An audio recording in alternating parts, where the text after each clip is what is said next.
نحمده ونستعينه ونستغفره ونؤمن به ونتوكل عليه ونعوذ بالله من شرور أنفسنا ومن سيئات أعمالنا من يهدي الله فلا مضل له ومن يضلله فلا هادي له ونشهد أن لا إله إلا الله وحده لا شريك له ونشهد أن سيدنا ومولانا محمدا عبده ورسوله الذي أرسله بالحق بشيرا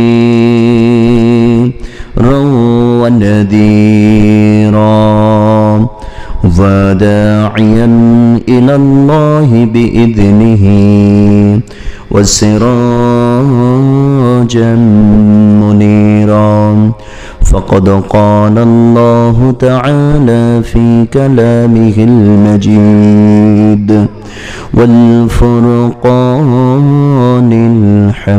الحميد أعوذ بالله من الشيطان الرجيم بسم الله الرحمن الرحيم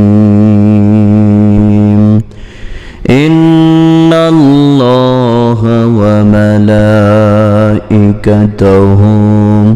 يصلون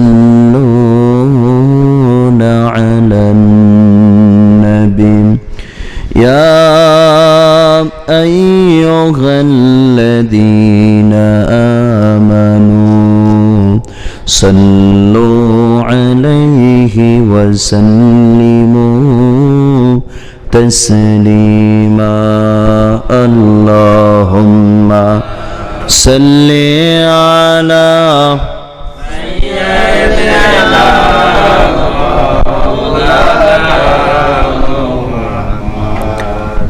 وعلى آل سيدنا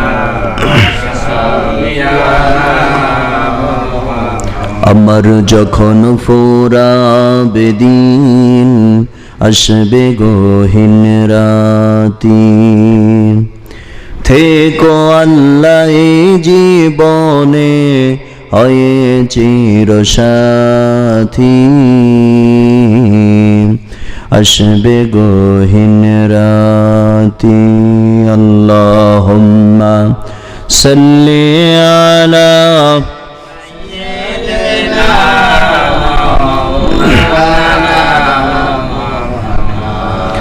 ওয়া আলা আলি সাইয়্যিদিনা সাবিয়ানা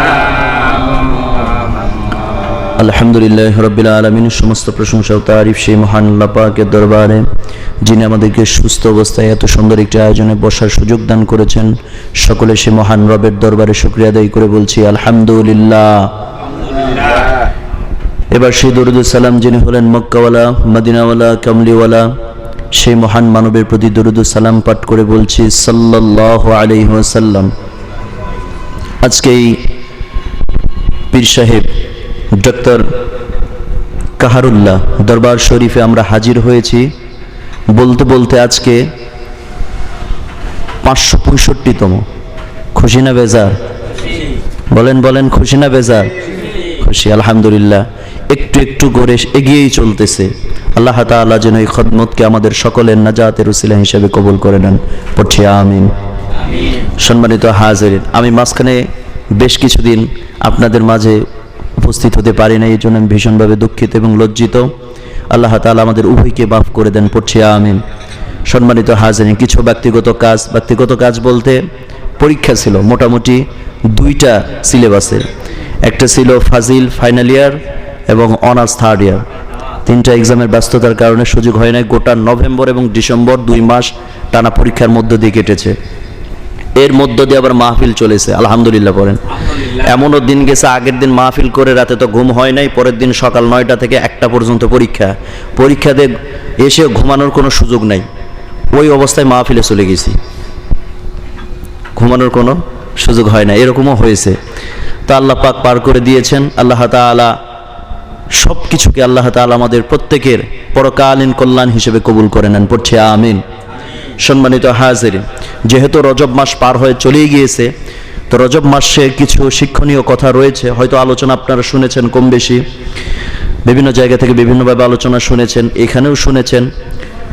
আমি মাঝখান থেকে কিছু শিক্ষামূলক কিছু কথা বলবো অল্প সময়ের মধ্যে, ইনশাআল্লাহ আজকের মধ্যে শেষ করে দেওয়ার চেষ্টা করব। আল্লাহ তাআলা যেন আমল করার নিয়তে আমাকে বলার এবং আপনাকেও শোনার তৌফিক দান করেন, সকলে পড়ছি আমিন। সম্মানিত হাজিরিন, রজব মাসে অনেক কথা আছে। আল্লাহর হাবিব সাল্লাল্লাহু আলাইহি সাল্লাম দোয়া করতেন রজব মাস যখন আসতো, আল্লাহুম্মা বারিক লানা ফি রজব ওয়া শাবান ওয়া বাল্লিগনা রমাদান।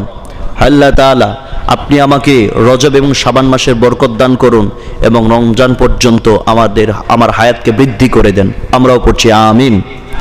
সম্মানিত হাজিরিন, আল্লাহর হাবিব সাল্লাল্লাহু আলাইহি সাল্লাম এই শাবান মাসে সবচাইতে বেশি রোজা রাখতেন, গোটা বছরে রমজানের পরে সবচাইতে বেশি রোজা রাখতেন এই শাবান মাসে, আমরাও রাখার চেষ্টা করব ইনশাআল্লাহ।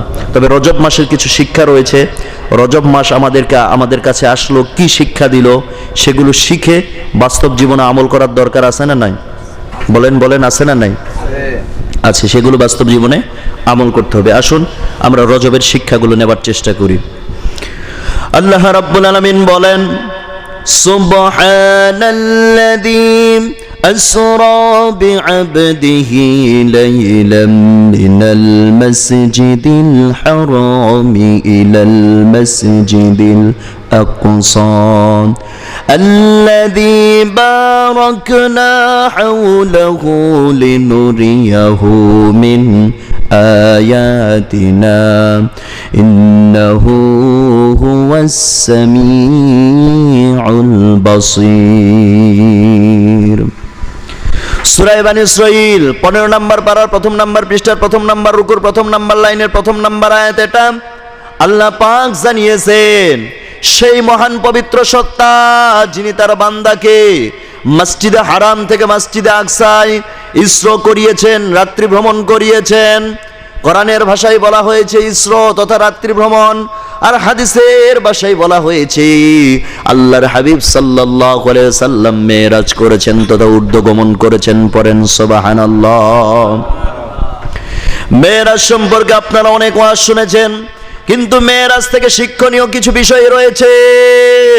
আল্লাহর হাবিব সাল্লাল্লাহু আলাইহি সাল্লাম মেরাজে গিয়ে তিনি গুরুত্বপূর্ণ দুইটা জিনিস এনেছেন। এক নম্বরে যেটি এনেছেন সেটি হলো তিনি একটি ইবাদত এনেছেন, আর দ্বিতীয় নম্বরে এনেছেন 14টা দফা, 14টা মূলনীতি। যেই 14টি দফা, যেই 14টি মূলনীতি সমাজের মধ্যে যদি বাস্তবায়ন হয়ে যায়, ওই সমাজটাকে যিনি জান্নাতের টুকরা হিসেবে কবুল করে নেবেন, মুসলমান জবান খুলে বলেন তিনি কে? আল্লাহ পাক কবুল করে নেবেন। আমার মুসলমান ভাইয়েরা, নামাজ যে ইবাদতটা এনেছেন সে ইবাদত অন্য কোনো ইবাদত নয়, সেটি হচ্ছে নামাজ। এই ইবাদতটা এনেছিলেন। নামাজ সম্পর্কে যেহেতু এখানে অনেক আলোচনা করেছি, তাই আজকে নামাজের উপর আর কিছু বলছি না। আজকে আমি সরাসরি 14টা দফার দিকে চলে যেতেছি। আল্লাহ পাক এক নাম্বার দফা যেটি দিলেন, আল্লাহ রাব্বুল আলামিন বলেন, ওয়া ক্বাদা রাব্বুকা আল্লা তা'বুদু ইল্লা ইয়্যাহু ওয়া বিল ওয়ালিদাইনি ইহসানা ইম্মা ইয়াবলুগান্না ইনদাকাল কিবারা আহাদুহুমা أو كلاهما فلا تقل لهما أف ولا تنهرهما وقل لهما قولا كريما